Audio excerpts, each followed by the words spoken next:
guys, welcome back to the channel, and today we're going to talk about the diagnosis sciatica. Sciatica is a term that gets thrown around a lot in my world, but what exactly is it? How do you treat it? Stay tuned to the end of this video to find out. Sciatica is something you hear a lot, from patients self-diagnosing, from doctors misdiagnosing. It's something that's kind of easy to throw on a patient that has low back pain or leg pain. The sciatic nerve is the largest nerve in the body, starting in the low back and innervating the entire lower limb. It's a pretty thick nerve, actually made up of 5 nerve roots, and it's one of the nerves that's very easy to see when you're actually looking at either a patient that's open on the surgical table or, in my case, a cadaver lab in school. Sciatica is when this sciatic nerve is irritated, inflamed, impinged in some way, causing neurological symptoms which can range from numbness, tingling, and other paresthesia to weakness and pain.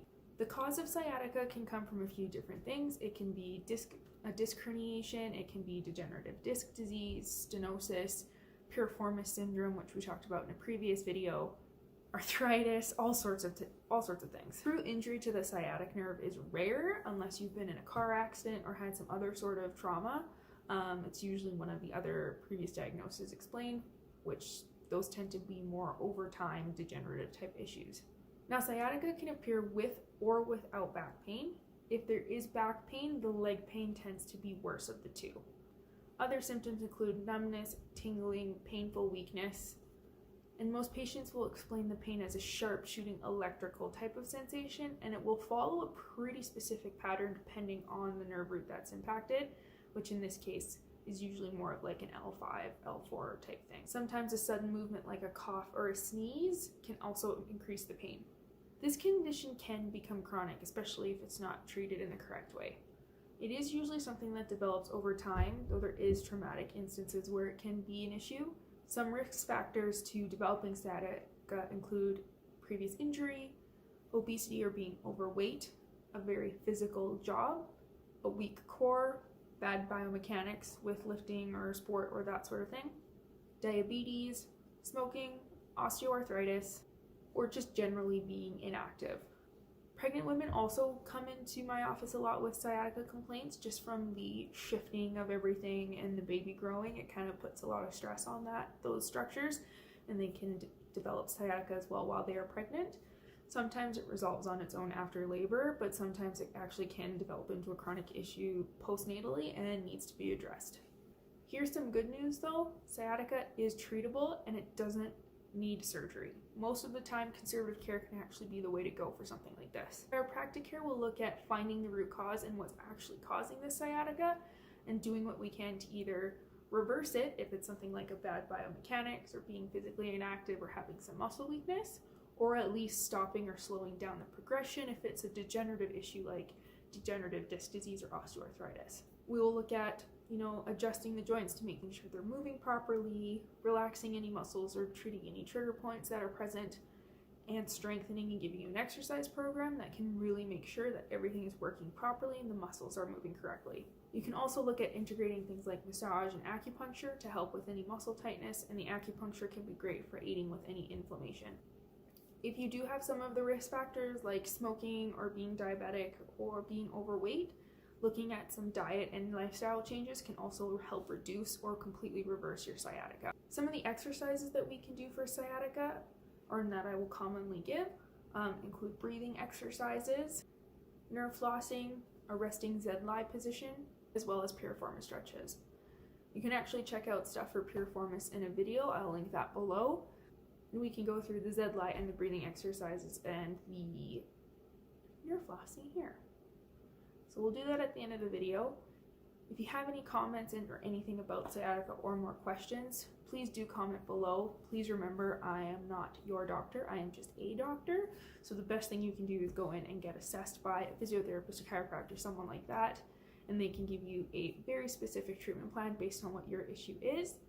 Hope that's helpful. Stay tuned for the exercises after this, but don't forget to like and subscribe, and I will see you in the next video. Hey guys, so we're gonna go through some of the exercises I was talking about earlier in the video, specifically breathing, Z-lie, and the sciatic nerve flossing. If you have any questions or if any of these make your symptoms worse, please do make sure that you go get treated and assessed by someone. These are just general suggestions and some of the things that I will give my patients. So all of my patients get breathing work. Most of us don't know how to use our diaphragm properly, and will actually be chest and shoulder breathers, which is a whole other video, and parasympathetic and sympathetic nerves and all that sort of stuff, which we'll talk about in the future, I'm sure, because I love talking about breathing. But today we're just going to go through a general breathing exercise. Sorry for the dog toys everywhere. We have a puppy. First off, general breathing exercise is to sit comfortably or lay down if you want to. Hand on chest, hand on stomach. You can close your eyes if you'd like. And what you're going to do is really focus on keeping your chest or your top hand from not moving at all, if you can. And you're going to work on your bottom hand, feeling the breath.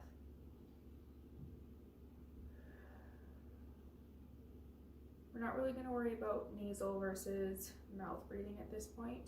Just kind of do what feels natural. But the goal is to keep your top half or above your diaphragm essentially relatively still, and below your diaphragm doing most of the work. So once you have that under control, you can move the top hand down to the bottom.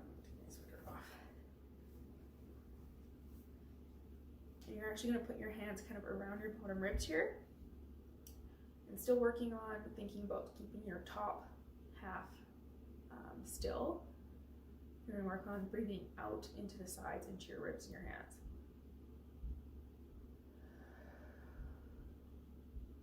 The goal here is to eventually be able to breathe into your entire core, all the way into the back, and also into your pelvic floor, which again we'll probably talk about later in a more specific breathing video. But for the sake of the sciatica stuff, just kind of working on getting that breathing under control. Excuse me, breathing under control can help with can help with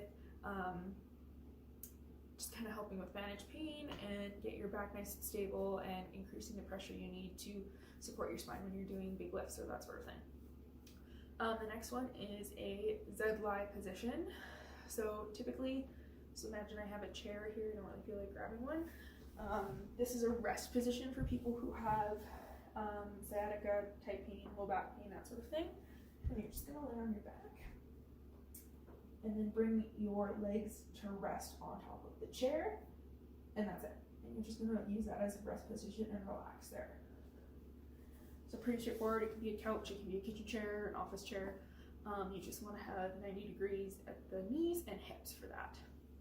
And then the last one I'm going to show you guys in this video is a sciatic nerve floss.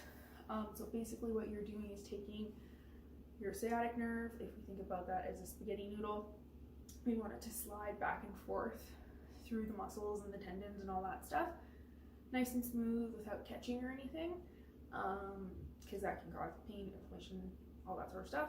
So what the nerve flossing does is kind of help train that movement back and forth. So for this one, we're going to do this one laying down, one leg up, whichever leg you want. It is a good idea to do everything on both sides, even if you only have symptoms on one. And basically what you're going to do for the easiest version is toes to the nose and point toes to the sky. So you can't get it. Toes to the nose, toes to the sky, as straight as you can get your leg. I have really tight hamstrings, so can't go perfectly straight, but we're going to just do that, doing a distal floss. If you want, you can also add your head into this and follow the movement of your foot. Now when we do nerve flossing, that can cause some of the symptoms, so the numbness, the tingling, that sort of stuff, that is normal. Don't push it to the point where you can't feel your foot, but doing 5 to 10 reps of that every couple of days can be really helpful, and just keeping the nerve nice and healthy and sliding